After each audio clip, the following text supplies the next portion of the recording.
शांति और सद्भाव की खोज में आचार्य डॉक्टर लोकेश मुनि प्रेरणा के प्रतीक बनकर उभरे हैं। लगभग 4 दशकों से उन्होंने राष्ट्रीय चरित्र को बढ़ावा देने, मानवीय मूल्यों को स्थापित करने और अहिंसा और आपसी सहयोग की वकालत करने के लिए खुद को समर्पित कर दिया है। 1961 में पचपदरा शहर में जन्मे उन्होंने जैन धर्म, बौद्ध धर्म, वेदांत और विभिन्न शिक्षाओं में गहराई से प्रवेश किया और इस दौरान कई भाषाओं में पारंगत भी हुए। उनकी यात्रा ने उन्हें भारत के 20,000 किलोमीटर तक पैदल यात्रा कराई, जिसमें उन्होंने पर्यावरण चेतना को बढ़ावा देते हुए कन्या, भ्रूण हत्या और नशीली दवाओं की लत जैसी सामाजिक बुराइयों का मुकाबला किया। अहिंसा विश्व भारतीय की स्थापना करते हुए उन्होंने विश्व स्तर पर अपने मिशन का विस्तार किया और दुनिया भर के प्रतिष्ठित आध्यात्मिक नेताओं के साथ अंतरधार्मिक संवादों में शामिल हुए। अपनी अटूट प्रतिबद्धता के लिए पहचाने जाने वाले उन्हें राष्ट्रीय सांप्रदायिक सद्भाव पुरस्कार और शांति के राजदूत की उपाधि जैसे प्रतिष्ठित सम्मान प्राप्त हुए हैं। शांति शिक्षा के प्रति आचार्य डॉक्टर लोकेश मुनि के समग्र दृष्टिकोण, प्राचीन ध्यान तकनीकों को आधुनिक विज्ञान के साथ मिश्रित करने के कारण उन्हें उच्चतम स्तर पर प्रशंसा मिली है, जिसमें संयुक्त राष्ट्र और लंदन संसद में संबोधन भी शामिल है।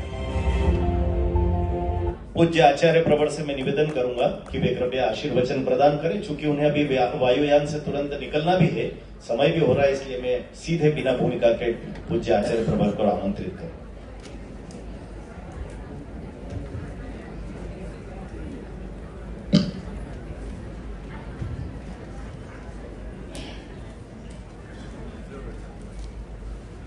समर्पण के प्रतीक महावीर इस ऐतिहासिक कार्यक्रम के अवसर पर मंच में सुशोभित श्री राम जन्मभूमि ट्रस्ट के कोषाध्यक्ष, श्री कृष्ण जन्मभूमि न्यास के उपाध्यक्ष और बल्कि मैं कहूं कि हम सबके प्रेरणा स्रोत ऐसे परम पूज्य स्वामी गोविंद देव गिरि जी महाराज, अभी हम जिन्हें सुन रहे थे राष्ट्रीय स्वयं सेवक संघ के क्षेत्रीय प्रमुख भाई जी को, और आज इस कार्यक्रम में जिन 3 विशिष्ट महानुभावों का सम्मान हुआ, मनीष त्रिपाठी जी का,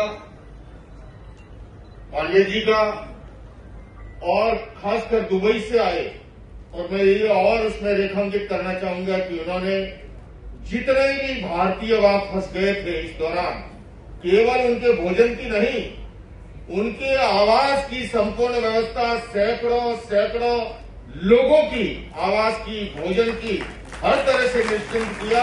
ऐसे भाई धीरज जी और ये सांस्कृतिक नगरी इंदौर की ये विशेषता है। मैं भाई दीपक टीनू जैन जी को साधुवाद देना चाहूंगा कि जिस कार्यक्रम में सरकार के मंत्री सामने बैठे हो, महापौर सामने बैठे हो, संत और हाउसफुल कार्यक्रम हो, किंतु मैं समझता हूं समय की सीमा, वायुयान का समय, जैन मुनि की चर्या, इन सब धर्म संकट के बीच में जब समर्पण के प्रतीक महावीर कार्यक्रम है, और चूंकि मैं महावीर का शिष्य, उनके पद चिन्हों पर चलने वाला, तो मैं आज का अपना समय समर्पित करता हूं परम पूज्य गोविंद देव गिरि जी महाराज को। वो हमें इस अवसर पर हम सबका मार्गदर्शन करेंगे। मैं इतना ही कहूंगा, हमारी महान भारतीय संस्कृति, जिस संस्कृति के अंदर सदैव त्याग और संयम की पूजा हुई है, हमारे यहाँ पर राजकुमार वर्धमान नहीं, वनवासी महावीर को जो है पूजा गया। यहाँ पर दशरथ पुत्र राम नहीं, वनवासी राम को पूजा गया। यहाँ पर जो है वासुदेव कृष्ण नहीं, योगीराज कृष्ण को पूजा गया। तो ये त्याग की भूमि, ये समर्पण की भूमि, ये संयम की भूमि, और उसके प्रतीक उसके रूप का अगर मैं कहूं, ये सनातन के सशक्त हस्ताक्षर तो हमें कह रहे हैं, वास्तव में सनातन के पूर्वता के रूप में भगवान महावीर और बजरंगबली हनुमान, और समझ में आप अद्भुत देखिए। मैं जैन परंपरा से हूं, महाराज जी श्री मंच पर विराजित है। मैं महाराज श्री से निवेदन कर रहा था कि जैन धर्म के प्रथम तीर्थंकर भगवान आदिनाथ ऋषभ वो इक्ष्वाकु कुल से आते हैं, और मर्यादा पुरुषोत्तम श्री राम वो भी एक सवाकु कुल से है और महाराज ने इसकी सेवा के लिए अपना संपूर्ण जीवन समर्पित किए हुए हैं। आज वो समन्वय नहीं किया। जैन धर्म के 22वें तीर्थंकर अरिष्टनेमी और योगीराज कृष्ण सदैव चचेरे भाई है। ऐसे के अंदर महाराज श्री राम कृष्ण जन्मभूमि की सेवा कर रहे हैं। हमारा आपस का एक ऐसा रिश्ता और एक ऐसा नाता है। और ये जब हम सनातन की बात करते हैं, सनातन क्या है? सनातन है सनातन धर्म, सत्य सनातन धर्म। और धर्म क्या है? धर्म है करुणा, धर्म है क्षमा, धर्म है शांति, धर्म है अहिंसा, धर्म है प्रेम, धर्म है सद्भावना। और ये सत्य सनातन धर्म जैन धर्म कोई अलग नहीं, हम सभी सत्य सनातन धर्म के हिस्से हैं। बंधु और बहनों, मैं क्या बात करूं? अगर मैं आपको बताना चाहूंगा क्योंकि इस सभा के अंदर हमारी सनातन परंपरा के, जैन परंपरा के लोग बहुत बड़ी संख्या में, मैं उनसे भी कहना चाहूंगा उन्हें इतिहास की अचूक सच्चाई पता होनी चाहिए। मर्यादा पुरुषोत्तम श्री राम का जैन परंपरा में वही स्थान है जो स्थान भगवान आदिनाथ ऋषभ का है या महावीर का है, क्योंकि मर्यादा पुरुषोत्तम राम जो है वो मोक्षगामी है, उन्हें वही दर्जा है। और अगर आप बात करो, हमारी प्राचीन श्राविकाएं अगर बैठी है वो जानती है नमस्कार महामंत्र का स्मरण होता है प्रातःकाल, उसी तरह से 16 माँ सखियों का स्मरण होता है। और उन 16 माँ सखियों में एक माँ सखी सीता जी है तो दूसरी माँ सखी अंजना जी है, जिनके सुख जो है अंजना सुख हनुमान, पवन पुत्र हनुमान। तो यह हमारा समन्वय का, हमारा एकता का, हमारा आपसी जो रिश्ता है। और मैं हनुमान जी की क्या बात करूं? बजरंगबली हनुमान जी की हम बात करते हैं, उनका साहस, उनका पराक्रम, उनका संयम और उनका समर्पण वो अद्भुत किए हुए हैं।